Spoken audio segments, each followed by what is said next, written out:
plus attendre, je vous propose de passer la parole aux organisateurs de l'événement.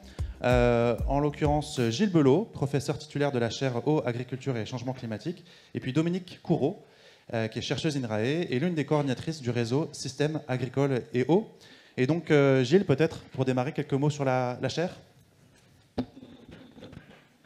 Oui, voilà. Alors, bonjour à tous et voilà, bienvenue ici. Donc, j'ai l'honneur de commencer voilà, avec un petit mot d'introduction. Donc, au nom de la chaire Eau, Agriculture et Changement climatique, et aussi au nom de l'Institut Agro qui nous accueille aujourd'hui. Donc, alors j'en profite aussi parce que je pense que je n'aurai pas le mot de la fin, mais bon, pour remercier tous ceux qui sont impliqués dans l'organisation de cet événement. Alors il y a bien sûr le comité d'organisation qui a travaillé sur le programme. Donc on a eu un certain nombre de réunions d'échange, et puis moi, Pierre Compère aussi, et puis toute l'équipe d'organisation qui est aux manœuvres là, et sur le pied de guerre là, depuis un moment jusqu'à la fin de la journée. En particulier Alice, qui jusqu'à encore hier soir recevait des demandes d'inscription au colloque. Alors, la chaire que nous avons montée, c'est aussi, et dans ceux que je dois remercier, c'est aussi les étudiants. Alors les étudiants de nos formations, alors ils sont voilà, avec un brassard vert. Donc on a deux formations ici particulièrement concernées par le sujet, donc la formation du master eau et agriculture, donc qui est une formation qu'on porte avec l'Université de Montpellier et AgroParisTech. Et puis nous avons également les étudiants de l'option d'ingénieur gestion de l'eau, agriculture et changement global d'AgroParisTech. Donc je remercie ces étudiants, vous les verrez passer dans la salle avec les micros, ils ont aussi assuré l'accueil et plein d'autres choses. Alors la chaire et ce type d'événement qu'on organise, c'est aussi pour eux, c'est aussi pour former cette génération. Les enjeux sur l'eau, ils sont évidemment considérables. Et on doit donc construire collectivement une expertise et puis aussi la transmettre. C'est un des objectifs majeurs de la chaire qu'on s'est donné. Alors, dans un cadre mécénal, pour des projets d'intérêt général, l'eau est un bien commun, on doit travailler collectivement pour trouver des solutions face aux enjeux du changement climatique. Et c'est bien donc sur l'intelligence collective qu'on mise. Alors cette intelligence collective, on l'a construite avec un partenariat de structures publiques et de structures privées. L'idée, c'est d'avoir un dispositif qui est à l'écoute des territoires, qui va travailler sur des solutions avec l'expertise scientifique des unités de recherche, et pour voilà, donc, innover et faire face aux enjeux. C'est aussi en lien fort avec la décision publique. Donc on a souhaité associer les membres, les ministères en particulier, et en particulier les agences de l'eau ou des grands établissements de bassin. Alors la coordination scientifique, on se la partage avec, entre INRAE et Institut Agro, donc Samy Bouarfa pour INRAE, département Aqua, et moi-même donc pour l'Institut Agro. Alors je ne peux pas oublier Julien Lecomte qui est dans la salle, je ne le vois pas, mais Julien Lecomte nous a accompagnés dès le début sur la construction de la chaire. Alors malheureusement, Julien nous quitte, nous a quittés la semaine dernière pour rejoindre l'Agence de l'eau. Voilà, mais je tiens quand même à remercier Julien pour tout le travail qu'il a effectué avec nous. Et Julien sera remplacé à partir du mois prochain par une jeune ingénieure de cette école et qui elle-même est passée par l'Agence de l'eau. Donc voilà, c'est un échange de bons procédés. Donc Salomé Schneider. Alors, donc collectivement, on a travaillé sur les priorités, à travailler ensemble, donc autour des usages de l'eau en agriculture, autour de tout ce qui tourne autour de la transition agroécologique, la réutilisation des eaux usées traitées aussi pose de nombreuses questions. Le cycle de l'eau et notamment les questions de stockage sous toutes ses formes dans les écosystèmes et dans les hydrosystèmes. La salinisation, en particulier dans les zones côtières, est aussi un défi majeur. Et puis, voilà, tu parlais de la planification, Pierre, c'est bien ça aussi, c'est un axe sur lequel on doit travailler ensemble et trouver les moyens d'identifier et de construire une planification réussie. Alors, les missions d'une chaire qu'on s'est fixée ensemble, c'est poser les bases d'une connaissance partagée. Il y a bien cette notion de partage qui est importante.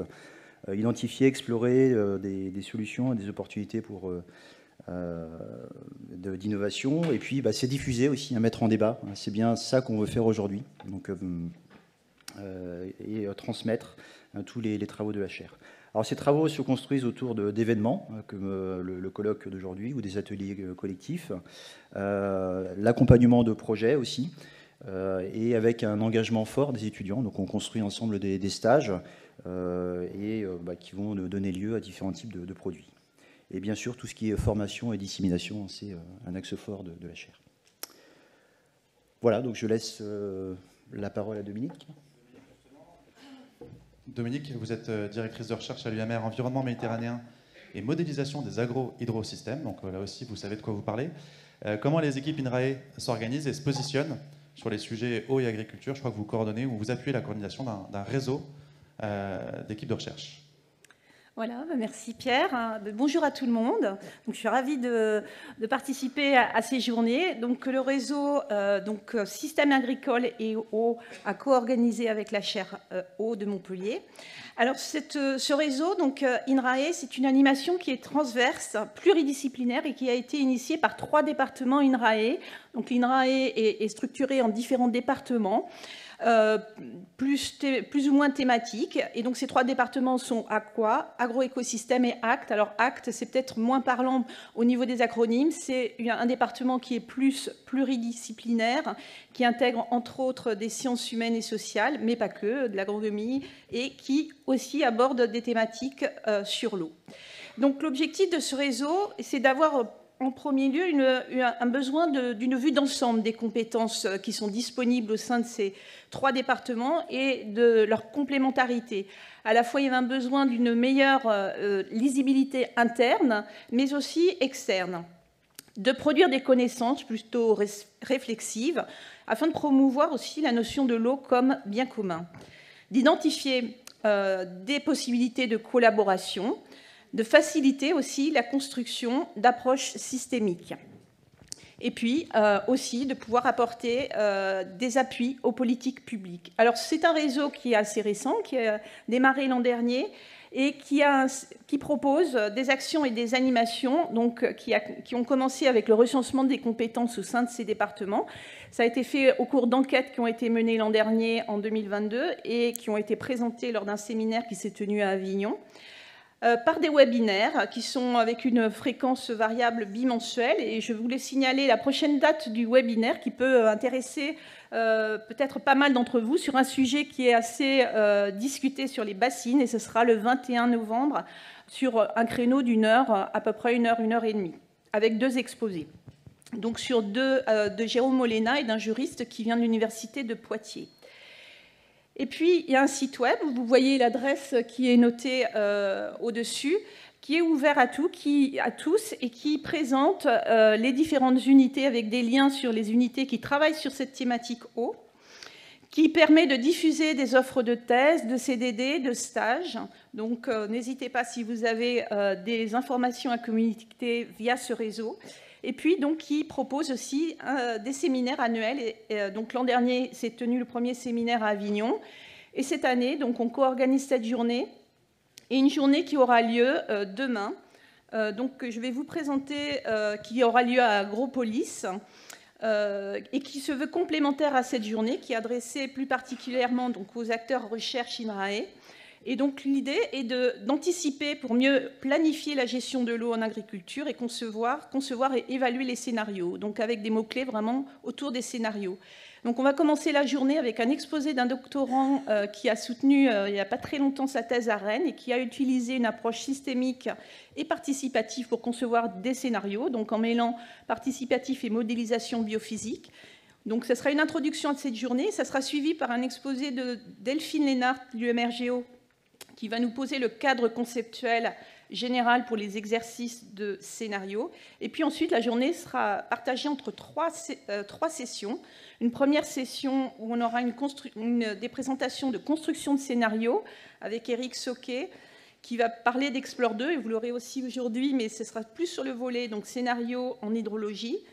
Un volet sur les scénarios de politique publique avec Gabriel Boulot. Et puis une session 2 sur la simulation de scénario, comment on passe des conversions de scénarios narratifs en scénarios numériques, avec Bruno Bonté de l'UNEMR Géo de Montpellier, puis Patrick Durand, qui va nous parler de la traduction en fait, de ces scénarios, des questions autour de ces problématiques. On dédie souvent et on accorde une place importante aux étudiants. L'an dernier, ils avaient une place pour présenter leurs travaux sous forme interactive. Cette année encore, une présentation des différents sujets de thèse ou de postdoc qui sont organisés par les étudiants eux-mêmes. Et puis enfin, la dernière partie de la journée sera consacrée à l'évaluation des scénarios, avec une présentation de Véronique Gouy de Riverly à Lyon, qui vient nous parler d'une évaluation de scénarios d'évolution des systèmes de culture et d'aménagement paysager en vue d'améliorer la qualité des cours d'eau à l'échelle du bassin versant, donc un retour d'expérience de projet, et Sandrine Alain sur l'évaluation délibérative des scénarios pour des territoires agricoles en déficit hydrique. Voilà, donc les présentations seront enregistrées, seront disponibles ensuite sur le site web qui est ouvert à tout le monde si vous voulez des compléments.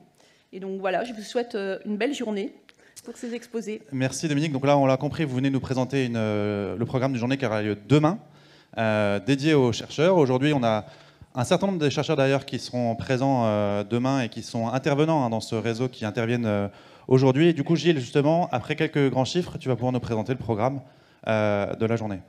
Mais d'abord, quelques grands chiffres, quelques enjeux pour poser le cadre.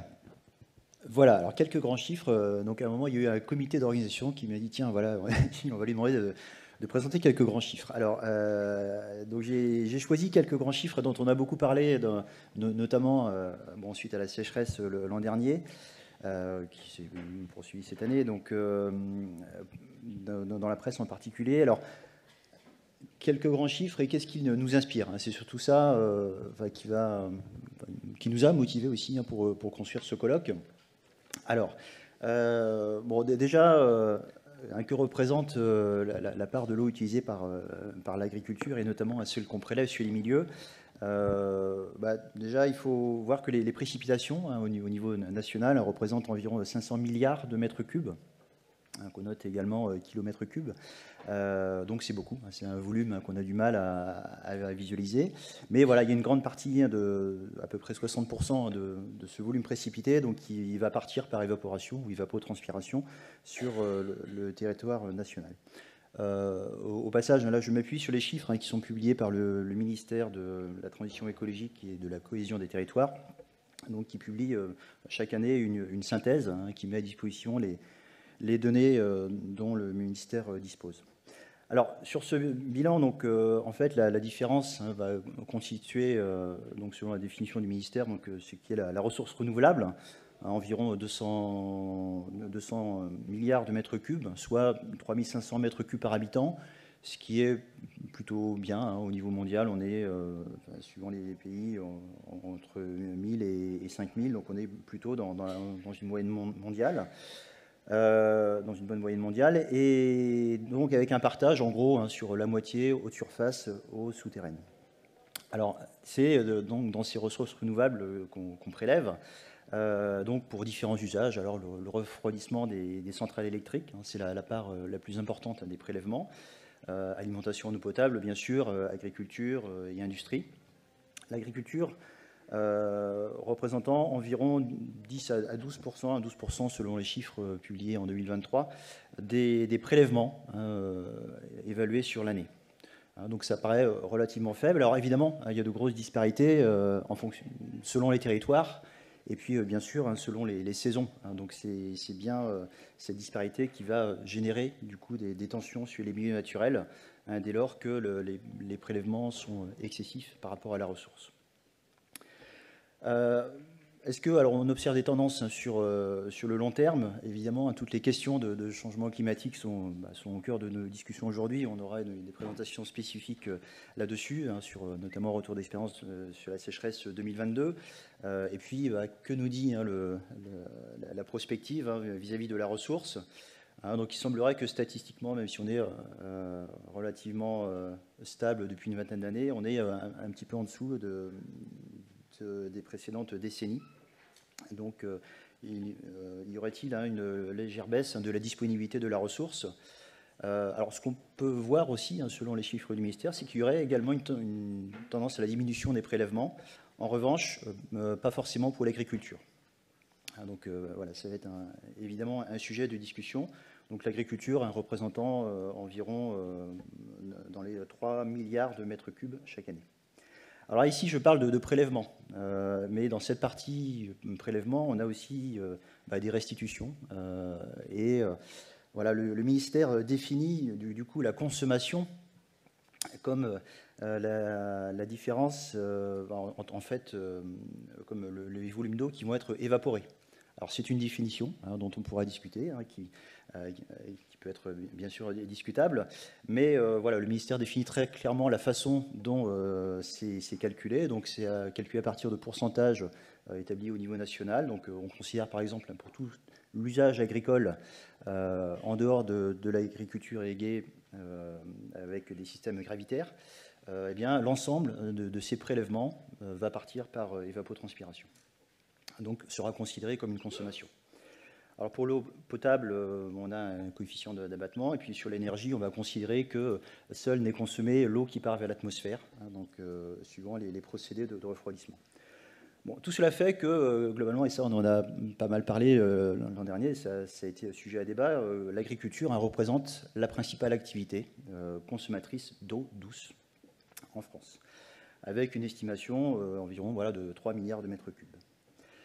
Alors, bon, faut-il s'en émouvoir? En tout cas, évidemment, ça va poser question. En même temps, il est assez logique que l'agriculture soit consommatrice. C'est ce qu'on lui demande. On prélève de l'eau pour produire de la biomasse, pour assurer notre production agricole et notre sécurité alimentaire. Du coup, voilà, pour produire de la biomasse, il faut de l'eau, et c'est bien pour ça qu'on en prélève. Alors, par contre, effectivement, pour d'autres usages, comme l'énergie, l'eau qui est évaporée, c'est de l'eau, pour le coup, qui est perdue. C'est aussi des pertes énergétiques. Donc, voilà, quelque part, ces chiffres interpellent et donc nous amènent à... Alors, bien sûr, il y a aussi de grandes disparités en fonction des territoires. Et bien sûr, l'essentiel des consommations aura lieu en période estivale, là où la ressource est la plus faible. Donc parmi les questions que soulèvent ces chiffres, c'est déjà ces prélèvements et ces consommations agricoles. Alors à quoi servent-ils? Donc quel type d'agriculture avons-nous derrière ces chiffres? Alors voilà, on aura un certain nombre d'exposés sur notamment l'analyse du recensement général agricole de 2020, qui nous montre un certain nombre de tendances et qui va tenter de répondre à ces questions. Déjà, sait-on bien quantifier et caractériser l'usage? En prenant l'exemple du calcul des consommations, on voit que voilà, on est sur quand même des ordres de grandeur, des chiffres qu'on ne connaît pas bien, on travaille sur des moyennes nationales. Et la connaissance des usages est évidemment quelque chose d'essentiel après pour prendre des bonnes décisions. Donc c'est bien un des thèmes qui nous a motivés aussi sur la construction de ce colloque. Alors, on parle parfois d'équilibre ressources-usage, bien sûr, dans un bilan, et ça, on l'explique bien aux étudiants, ce qui rentre doit être égal à ce qui sort, moyennant éventuellement des stocks. Mais quand on regarde à une échelle grossière, eh bien, on va essayer de boucler les bilans. Malgré tout, est-ce qu'on peut parler d'équilibre ressources-usage et surtout, dans une perspective d'évolution climatique, comment peuvent évoluer ces équilibres? À quelles évolutions doit-on s'attendre? Avec quel type de crise et surtout comment s'y préparer, avec quel levier. C'est bien les questions qui doivent être abordées d'ici la fin de la journée. Alors tout ceci donc, nous a amené à construire le programme autour de 3 sessions. Une première session sur ressources en eau, quelle méthode d'évaluation de disponibilité et des prélèvements pour aujourd'hui et pour demain. Une deuxième session donc, plus centrée agriculture, donc comment établir des scénarios d'évolution des systèmes de production et de leurs besoins en eau. Et puis troisième session, donc cet après-midi, décider et planifier quelle méthode prospective mettre en place pour agir aujourd'hui en anticipant demain. Voilà, alors on aura un mot de conclusion également avec un grand témoin, ou une grande témoin, donc Delphine, voilà, qui est là, au premier rang. Delphine nous fera le plaisir de conclure cette session en nous préparant un certain nombre de messages clés à prendre à la maison et Et voilà. Donc, une petite synthèse à chaud, comme on aime petite synthèse à faire chaud. dans ces colloques. Merci beaucoup, Gilles. Un dernier mot encore ou tout est dit? Non, bah voilà, je vous souhaite à C'est tous parti. un très bon colloque et c'est parti. Parfait, merci beaucoup. On peut l'applaudir pour